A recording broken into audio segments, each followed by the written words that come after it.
இப்போ வந்து பார்த்திங்கன்னா நம்ம வீட்டில் இன்றைக்கி சிம்பிள் சமையல் தாங்க. ரைஸ் வந்து வடிச்சிட்டேன். நிறைய வேலை இருக்கிறனால ரசம் தான் வந்து தாளித்து விட போகிறேன். ரசத்துக்கு வந்து பார்த்திங்கன்னா நான் மண் சட்டி தான் வச்சுருக்கேன். மோஸ்ட்லி நான் வந்து பார்த்திங்கன்னா ரொம்ப எளிமையாக தாங்க என்கிட்ட பாத்திரங்கள்லாம் இருக்கும். நான் ரொம்ப பெருசாலாம் அந்த ஆஹா ஓஹோலாம் எதுவும் என்கிட்ட இருக்காதுங்க. நான் இருக்கிறத வச்சு தான் நான் வாழணும், அந்த மாதிரி தான் நான் நினச்சிக்குவேன். அளவுக்கு மீறி போணுச்சு அப்படின்னா அப்போ நம்ம வாங்கிக்கலாம் அப்படின்ட்டு. இப்போ என்னுடைய குடும்ப சூழ்நிலை எப்படி இருக்கோ அதுக்கேற்ற மாதிரி தான் நான் ஃபேமிலியை வந்து ரன் பண்ணிக்குவேன். யாரையும் பார்த்து இவங்க அது வச்சுருக்காங்க அது வச்சுருக்காங்க அப்படின்னு சொல்லிலாம் நான் பார்த்தெல்லாம் பொறாமையும் படமாட்டேன். அதை வாங்கியே ஆகணும் அப்படின்னு நினைக்கிற கேரக்டரும் நான் கிடையாதுங்க.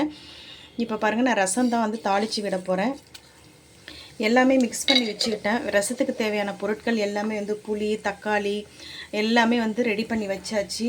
மிளகு, சீரகம் எல்லாத்தையுமே போட்டு நல்லா மிக்சியில் அடிச்சுட்டு மஞ்சத்தூள் போட்டு உப்பெல்லாம் போட்டு ரெடி பண்ணி வச்சுக்கிட்டேங்க. கருவேப்பிலை, கொத்தமல்லி எல்லாமே நான் வந்து இதில் போட்டுக்குவேன். போட்டுட்டு அப்படியே தான் வந்து கடுகு பொரித்த உடனே நம்ம வந்து போட்டுக்க போகிறோம்.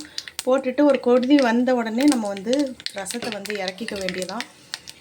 சைடிஷ் தான் என்ன பண்ணுறதுன்னு தெரில. கேரட் நிறையா இருக்குது. கேரட் துவையல் பண்ணலாமா இல்லை வந்து ஃபிஷ் ஃப்ரை பண்ணலாமா? ஃபிஷ் ஃப்ரை சாப்பிட்டு ரொம்ப நாள் ஆகுது.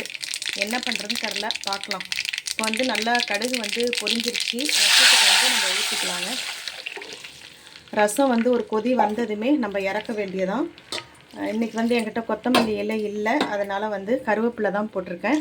பெருங்காயம் எல்லாமே போட்டுட்டு இறக்கிக்க வேண்டியதான். ஒரு கொதி வந்த உடனே இறக்க வேண்டியதாங்க.